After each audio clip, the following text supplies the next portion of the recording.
A young student identified as Taiwo was fatally struck by a stray bullet fired by police officers during a chase in the Gbagi area of Egbeda Local Government in Oyo State. The tragic incident occurred while Taiwo was on his way to sit for his West African Examination Council WAEC exams, a moment that should have marked a milestone in his academic journey, but that was not to be the case, as a stray bullet from police officers cut his life short. Our correspondent was in Ibadan to get a first-hand insight on what exactly played out that led to such tragic moment. Let's take a look at this video. I don't know. To them, they said I follow one way, and I let them know that this is the road that everybody, all the neighborhood there, this is the way they are passing. A very short distance to the main junction. Is that place a one-way drive?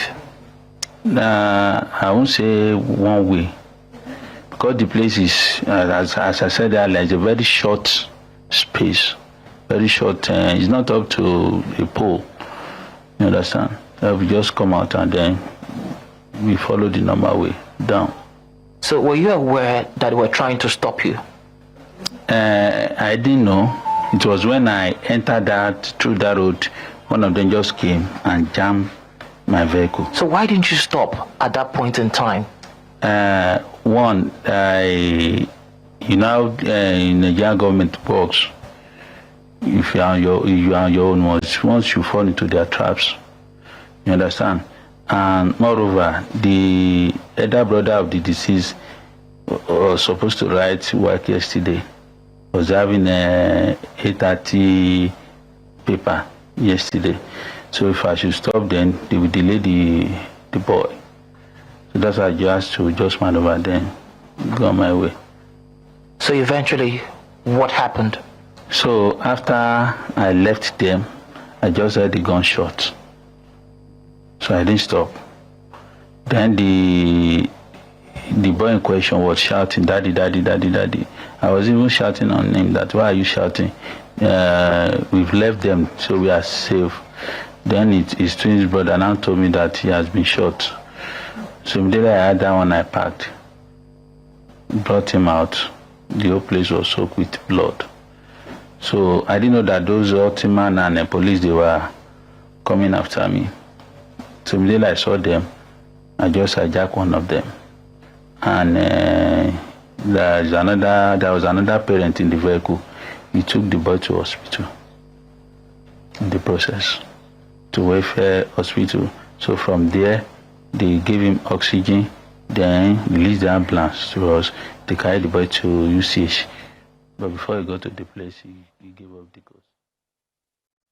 And that right there is the really heart-wrenching story and account of Kehinde, who unfortunately lost his life on his way to write his WAEC examinations. He was fatally shot. And we're bringing you further details about the story because we have our correspondent who was there speaking with the father and feeling the pulse of the people. We have joining us New Central's Israel Eferobo. Good morning, Israel. Good to have you. Really good morning, guys. Good to have you, but on a sad note, really sad note. It is indeed. I mean, let's get a sense of. I mean, you did ask the right questions. I imagine it must have been such a hard conversation to have. How do you have a conversation with a father about the loss of his son? You know, it's really a sad story. But talk to us about, the details about the story. Where do I start from, really?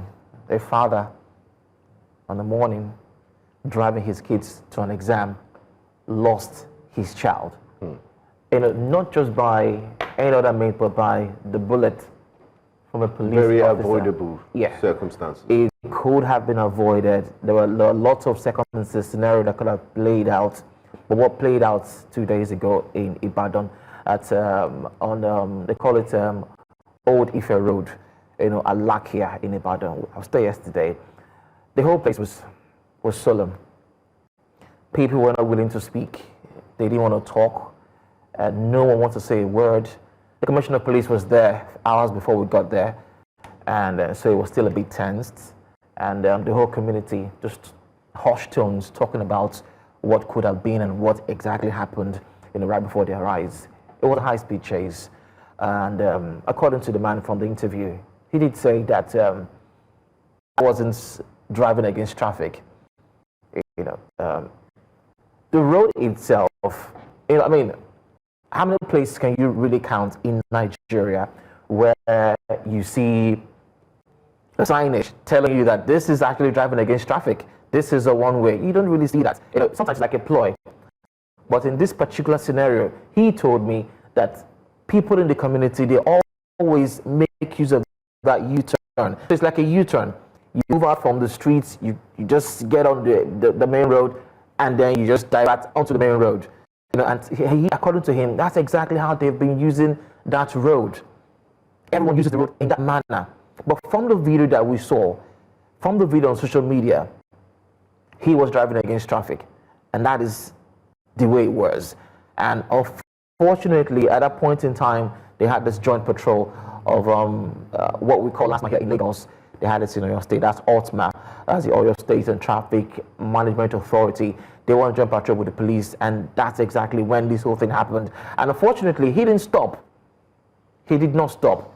They were trying to apprehend him, and for some reason, he just did not stop. And what you saw in the video was exactly what played out. It was just tragic, really sad. It was really hard speaking to the father.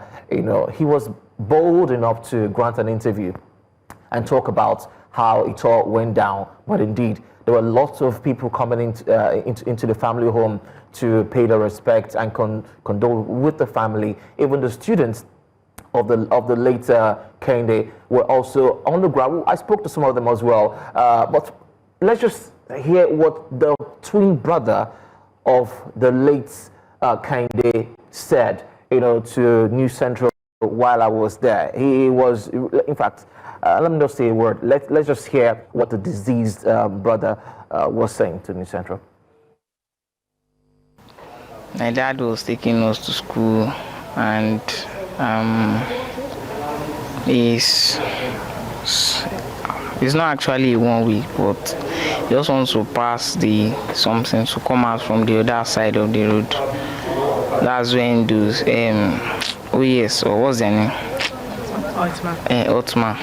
They came and they blocked the other way. So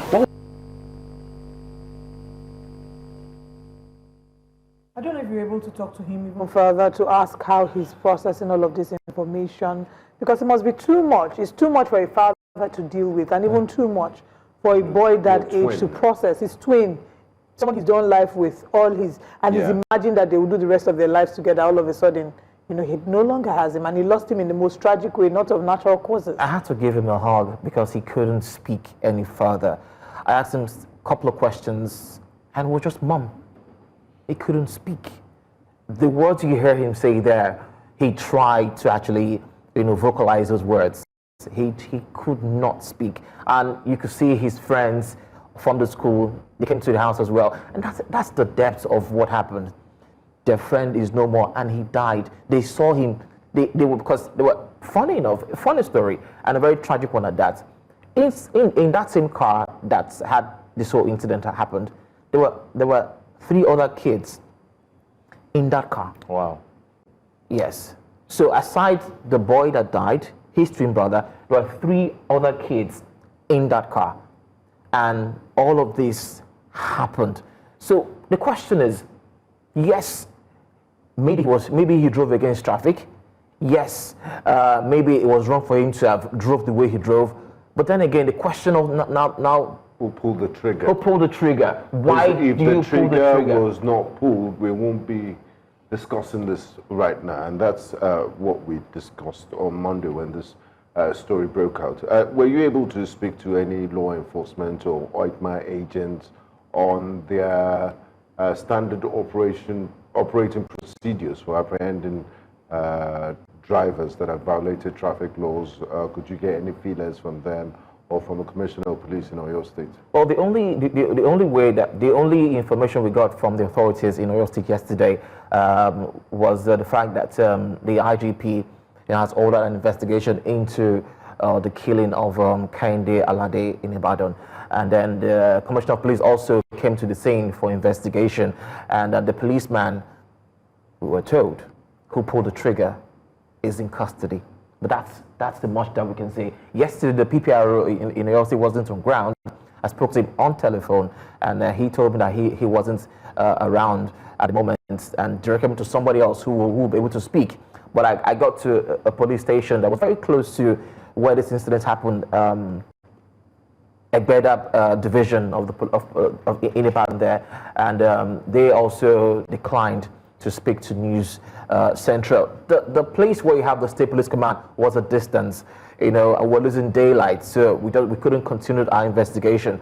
But hopefully News Central will go back there and process this whole thing all over again and see how the family are taking into account of what exactly happened. But something else happened. So the students, the friends of the boy who died, yes, they were also around yesterday, They were also around yesterday, and they spoke about him in ways I really cannot explain. Let's take a listen. Kende was my best friend. Kende very playful and jokes a lot. Kende is a very brilliant and bright boy, and yeah, if you do ask questions in class, me and him play after or during break, or we might even contribute money to buy stuff like maybe biscuits or sweets or anything. But I think he's more than a friend to me. Kende, the last time I saw him, we played ball together. We played the ball like for 50 minutes, and it was his turn to score, but he kicked the ball over the fence. We criticized him that why we played the ball like that, but all well and good. And he has plenty. He said he wants to be an educated farmer, a lawyer, and also a chef. I'll miss Kende very well. Kende is in our school, and I'm his senior, so he was like a junior to me and a friend to me. My fondest memory of him was when he helped me to answer a question. Like, he actually said something that won me a prize.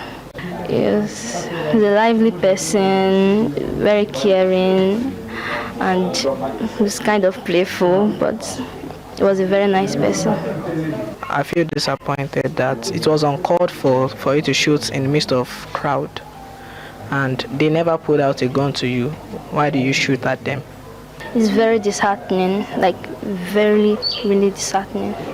The fact that the police that was supposed to protect him was the one that shot him. What she said, Strong statement that the police that was meant to protect him shot him. And then,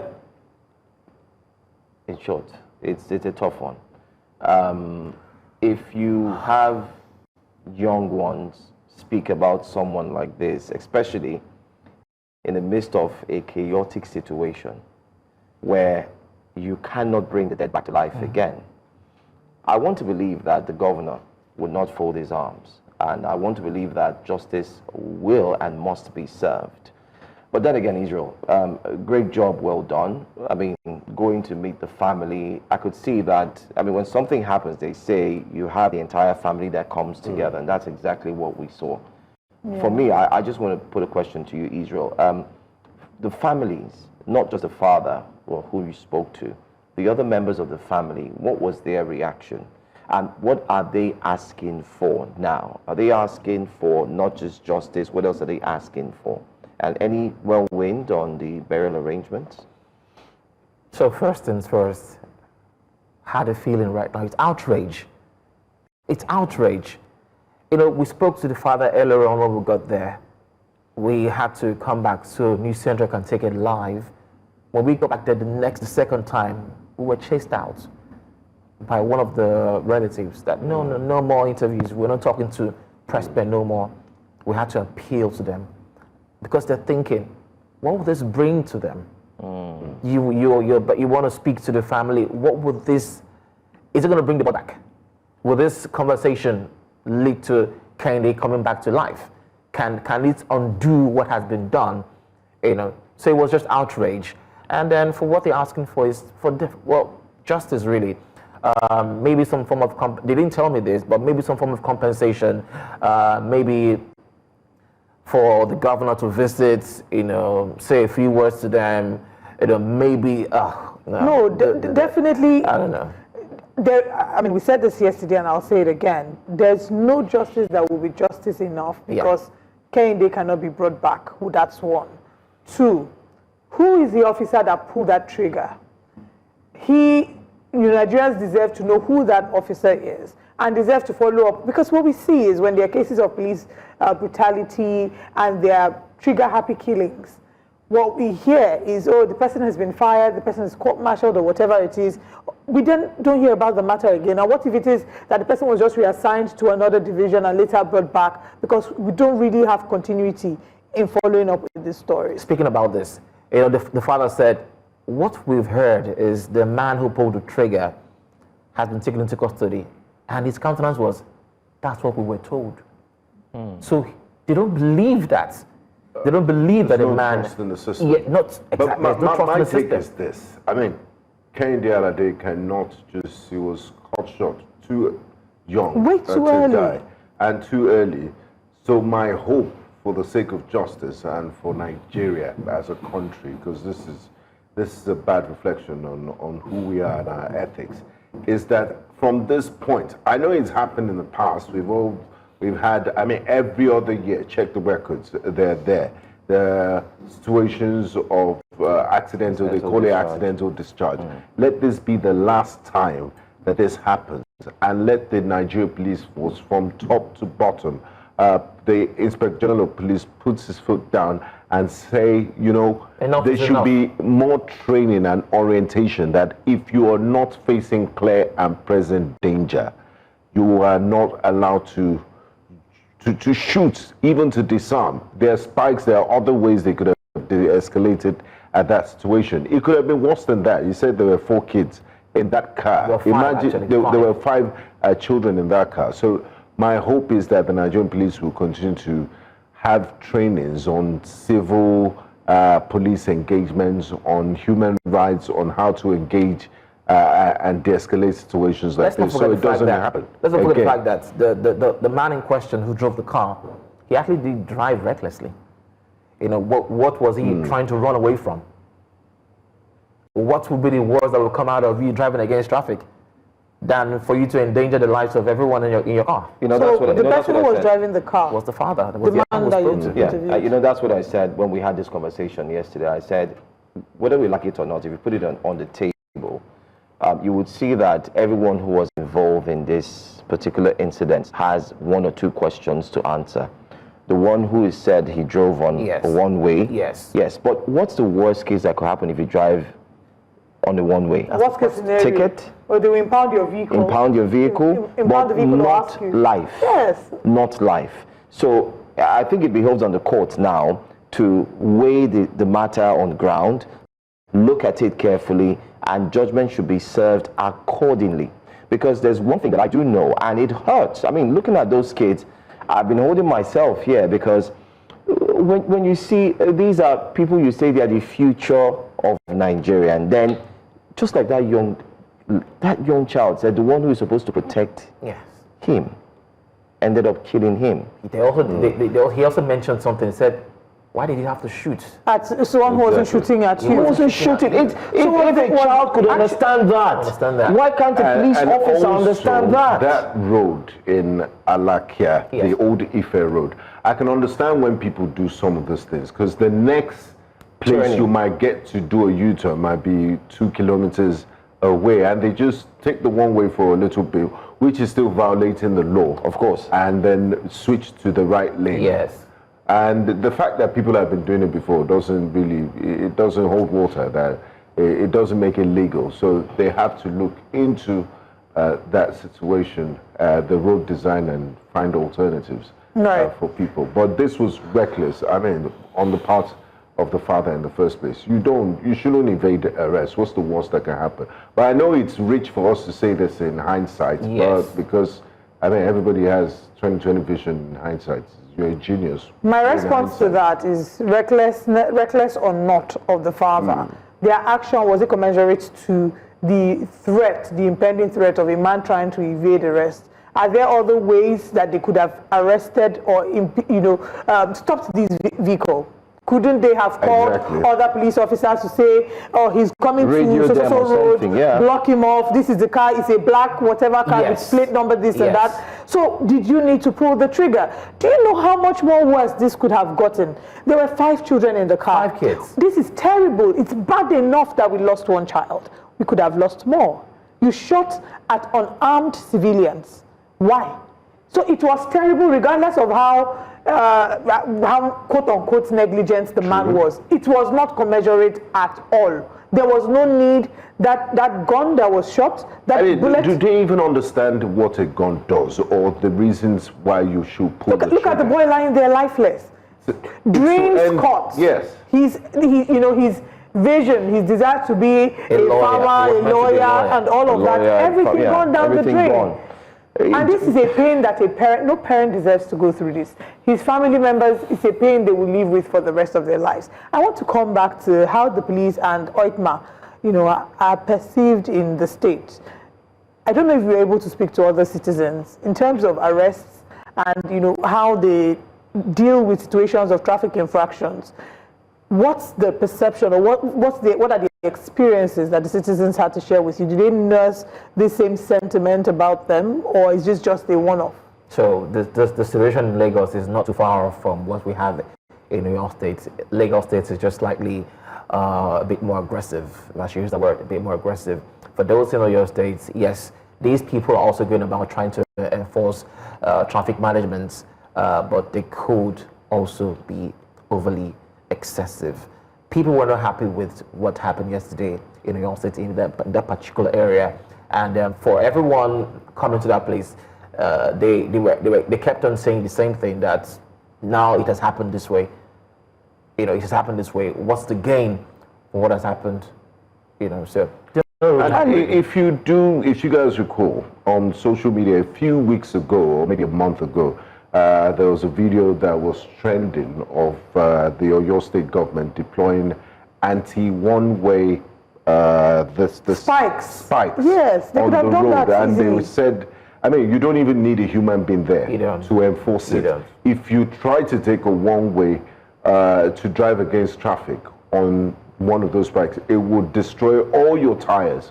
So you don't need a human personnel there to it. It's just there. So automatically, if you're on the right way, you just climb over it. But if you're going against traffic, it will destroy your tires. So they need to, if you know that a particular spot is famous for people violating your one-way rules, you deploy that sort of technology there to avoid human-to-human interaction. Policy making, implementation. Exactly. We won't be discussing this issue of Kehinde Alade's passing. I think my final question as well will be how the community has reacted to this. We saw videos of them allegedly taking his body to the governor. Can you confirm how they've reacted to this? Oh, well, the reaction is still that of sadness, despair, and outrage.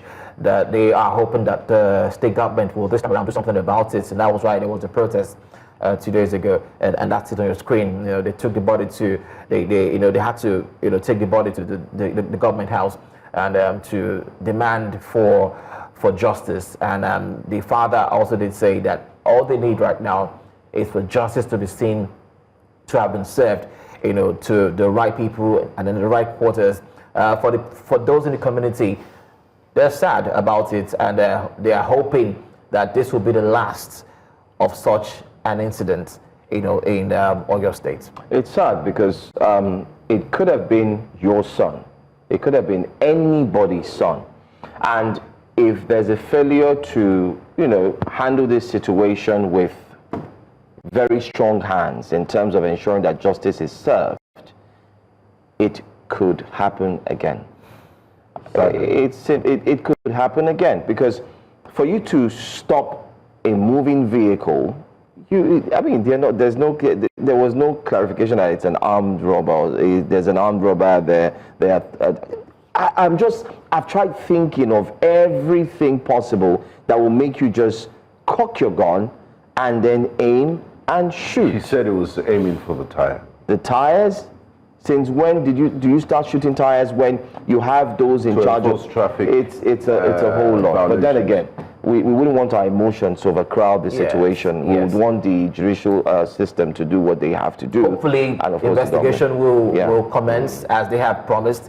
Investigation will commence, and then we'll get to the bottom of this. Let's justice be served. Let the officer who actually pulled the trigger,